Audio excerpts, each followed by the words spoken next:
The city of Corinth was known for its wickedness, so what better place to start a church?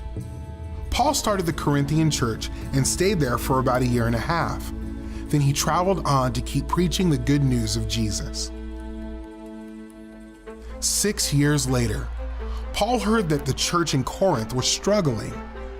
These believers were arguing and suing one another, and they had questions about their faith. So Paul wrote a letter to help the church solve its problems. The believers in Corinth were divided. One group bragged about following Paul. Another group chose Apollos. A third group followed Peter. And a fourth said they followed Jesus. Paul said that the believers should not be divided. They should all agree on what they believe. Paul wrote that Christians are joined together by faith in Jesus. Is Jesus divided, Paul asked? Was it Paul who died on the cross for you? Or were you baptized in Paul's name? Of course not. Jesus died on the cross, and the believers were baptized in Jesus' name. They should come together because of the gospel. Believers all agree that Jesus is Lord.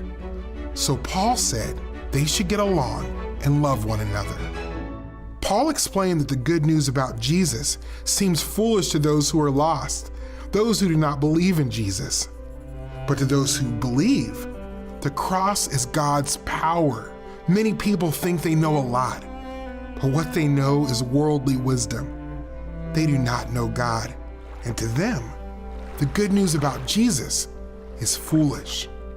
Paul encouraged his friends in Corinth to think about the fact that God chose them to be in his family.